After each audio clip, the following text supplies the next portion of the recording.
On the night of our daughter's wedding, I watched my wife flirt outrageously with a guest. Later, I found her in a dark corner kissing him. When I pulled her away, she whispered, "This is who I really am." I stayed silent.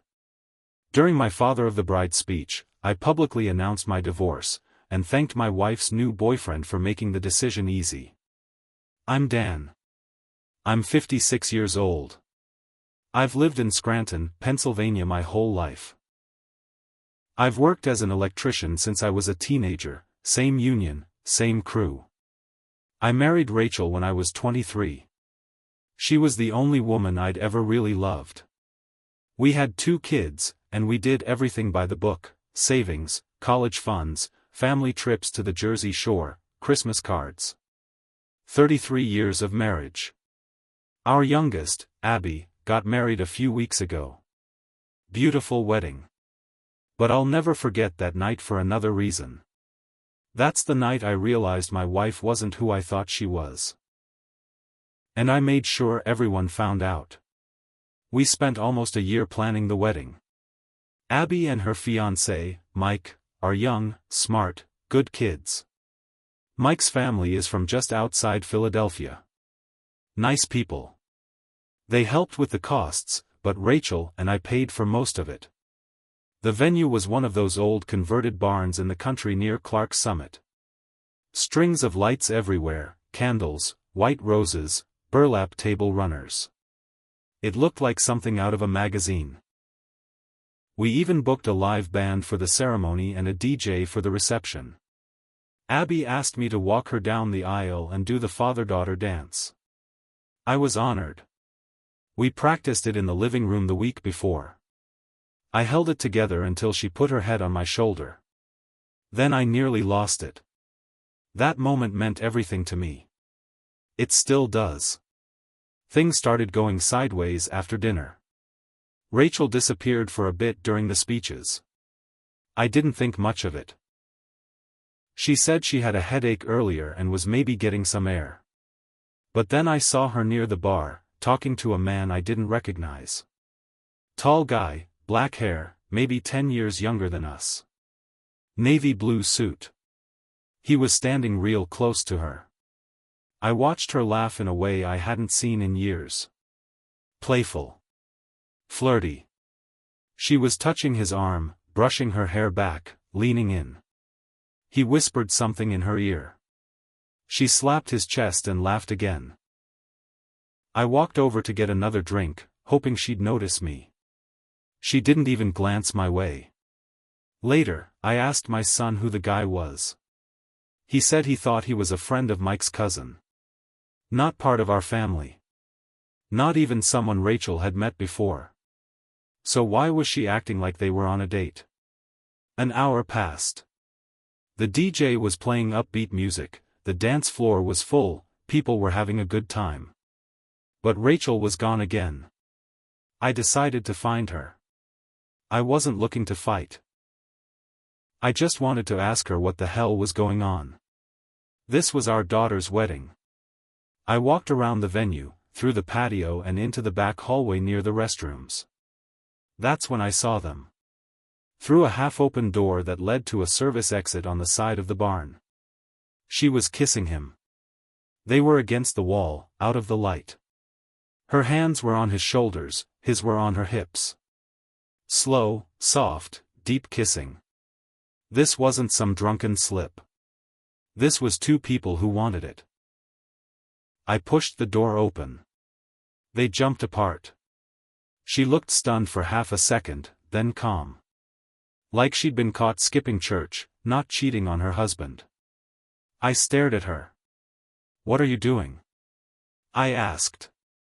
She didn't say anything for a moment. Then she stepped closer, looked me in the eyes, and said quietly, "This is who I really am." I didn't yell. Didn't hit him. I just turned around and walked back inside. People were dancing. Laughing. Clinking glasses. Rachel stayed outside. I don't know what they talked about. I didn't care anymore. I poured myself a whiskey. Sat at a table. Abby came over to hug me and said she loved me. I smiled and told her I was proud of her. Then I stood up and walked over to the DJ. I asked him for the mic. "Can I have your attention?" I said. The music faded. Heads turned. Abby and Mike looked confused but happy. "I want to say a few words," I said. "About love. About honesty. About knowing the person beside you." I paused. "Abby, I love you. You've grown into an amazing woman. Watching you get married today was the happiest moment of my life." She smiled. Rachel was standing at the back of the room now, arms crossed. But life isn't always what it seems. And sometimes people reveal themselves at the worst possible moments. Sometimes, the person you've built a life with shows you they were never really with you at all. I looked straight at Rachel. "I want to thank Rachel, my wife of 33 years, for showing me tonight who she really is. And I want to thank her new friend in the navy blue suit for making the decision so damn easy." Gasps. Whispers. One of Mike's cousins muttered, "Holy shit." I raised my glass. To new beginnings. For my daughter. And for me. Then I handed the mic back and walked out into the cool night air. I didn't go far that night. Just sat on a bench near the parking lot, lit a cigarette I hadn't touched in years, and watched the guests spill out of the barn one by one. Some avoided eye contact. Others gave me nods of support. One older guy I didn't recognize said, "You did the right thing." Abby came out 20 minutes later, tears in her eyes. "Dad, what happened?" she asked. "What was that?" I didn't want to crush her night completely, but I couldn't lie. "I caught your mother kissing another man outside. She told me it's who she really is." She just stood there, silent, then sat next to me. "She's been weird for months," Abby finally said. I didn't think it was that serious. Neither did I. That was the problem. I didn't go home that night. I checked into a Holiday Inn off the highway. I didn't even pack a bag. Just sat on the edge of the bed and stared at the wall. The next morning, I called a lawyer. I had no idea what Rachel would do, but I wanted to be first. Then I started getting the texts. From friends. From family. From coworkers. Half of them had no idea what happened and wanted gossip. The other half had seen something. Turns out, people noticed her flirting all night. A few even saw the kiss and said nothing. One of Rachel's cousins told me later, "I thought it wasn't my business." 2 days later, Rachel showed up at my job site. She waited in the parking lot until my lunch break. When I walked over, she looked calm, like she wasn't the one who'd just blown up our marriage in front of 120 people. "Can we talk?" she asked. I didn't want to. But I nodded. We sat in her car. "I didn't mean for it to happen that way," she said.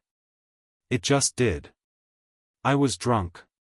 "He paid attention to me in a way you haven't in years." I laughed. "So that's the excuse? I didn't make you feel special enough? You've been emotionally gone for a long time, Dan." "No," I said. "You were just hiding who you are. You said it yourself." She looked out the window. "I didn't mean that." "Doesn't matter. You said it." She started crying, but I didn't feel sorry for her.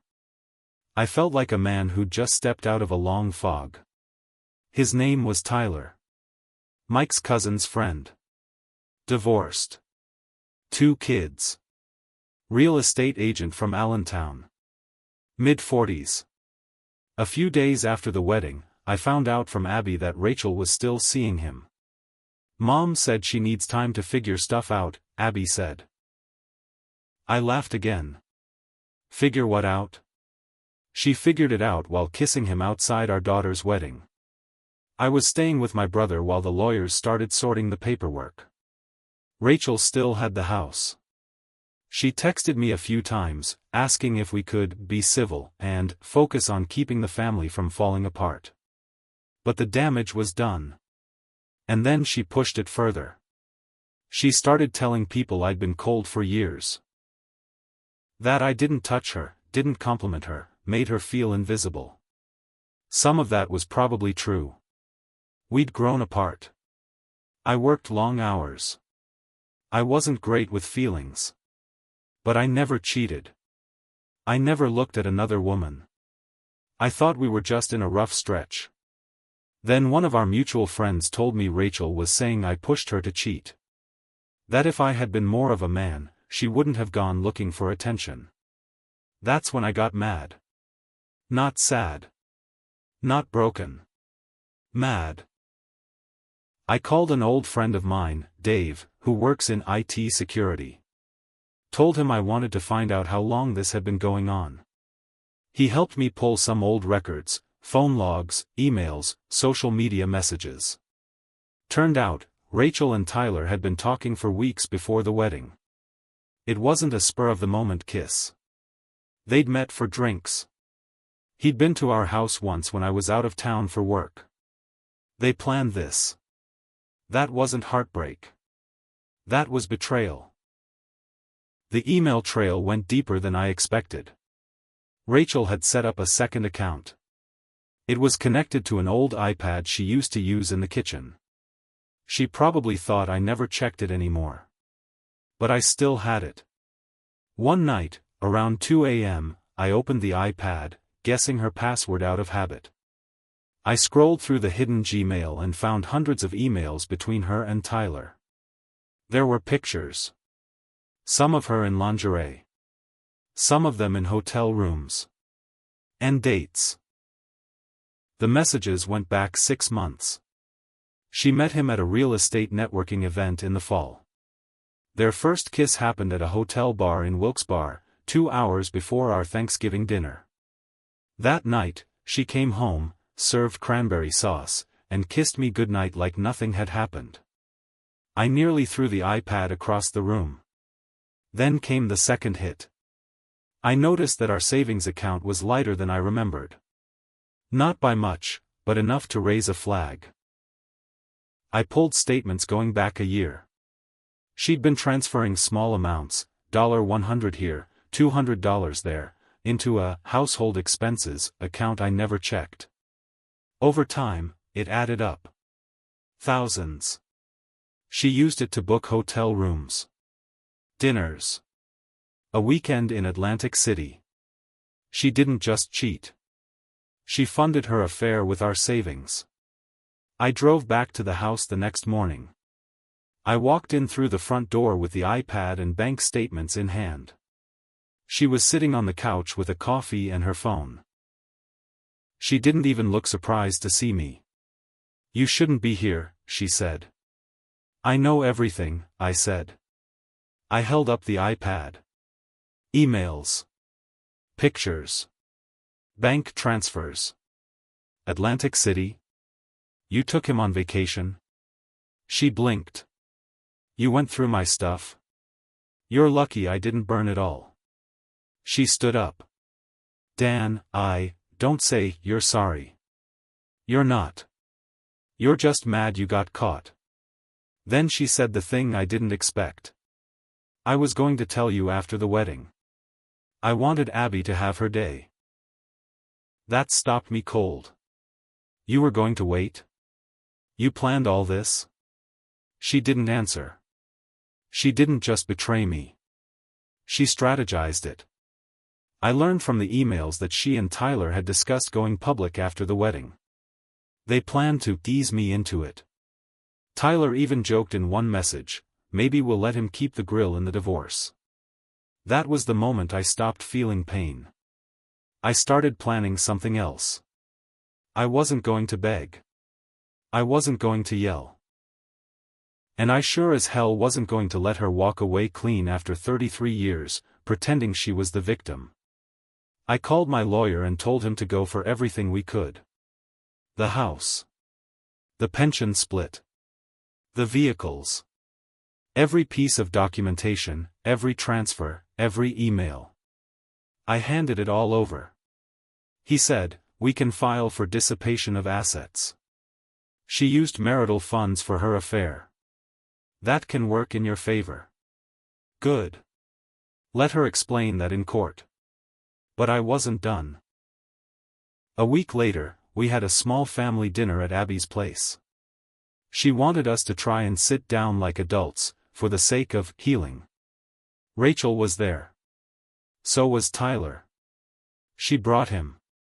I sat across the table from him and didn't say a word all evening.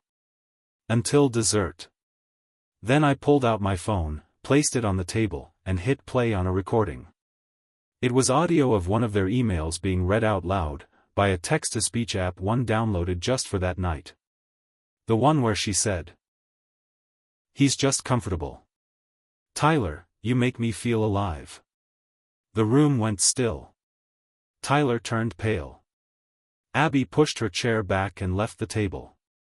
Rachel lunged forward and tried to snatch my phone, but I was faster. "You brought him here," I said. "You thought I wouldn't do anything?" She looked around, face bright red. "You're trying to humiliate me." "No," I said. "I'm trying to make sure you remember what you chose. And what it cost." The judge looked through everything my lawyer submitted. Emails. Financial records. Timeline of deceit. It painted a clear picture. Rachel tried to fight. Claimed emotional neglect. Claimed I had checked out years ago. But the evidence said otherwise. I got the house. I got the majority of the assets. I even kept the truck and the cabin up near Lake Vinola. Rachel had to move in with her sister. Tyler? He was gone by then. She called me 2 weeks after the hearing. Left a message, he left. Said it was too much drama. I don't know what I'm doing. I didn't call back. I wasn't perfect. I worked too much. I stopped saying, "I love you," out loud. I thought being steady was enough. Maybe that's why she wandered. But she didn't come to me. She went to someone else's bed. And she didn't stop there, she planned her future with him before ending things with me. She wanted out but didn't want to look like the bad guy. Well, now everyone knows. Abby still talks to both of us, but she told Rachel she'd never forgive her for bringing Tyler to the wedding. "You turned the best day of my life into something I'll never stop thinking about," she said. That's what betrayal does. It keeps echoing. I still live in the same house. I fixed up the kitchen this spring. The quiet is strange, but peaceful. I see Abby and Mike often. We've gotten closer. Sometimes I think about Rachel. I don't hate her anymore. But I don't respect her either. And that's worse. The night I made that speech at the wedding, I thought I was blowing up my life. But I was just setting fire to something that had already rotted. And watching it burn felt a lot like freedom. Word spread fast around Scranton. We aren't a small town, but people talk. Rachel's side of the story didn't hold much weight once folks heard what happened at the wedding, and even less once the court decisions came out. Mutual friends stopped calling her. Church ladies who used to bake her pies now walked past her in the grocery store. She told Abby, "I feel like a ghost in my own life." She had built an image for 3 decades. Loving wife. Stable home. Loyal mother. All of it shattered in one night. But here's the part one didn't expect: some people turned on me too. A few people said I went too far. That I embarrassed her. That I should have waited, talked things through in private, handled it like a real man. I thought about that a lot. Maybe I did make it public. Loud. Messy. But she kissed him in the shadows at our daughter's wedding. If she didn't want it to be public, she should have kept it private. I had my flaws. But I didn't cheat. I didn't lie. Some people just don't like when the truth gets loud. Rachel tried dating again.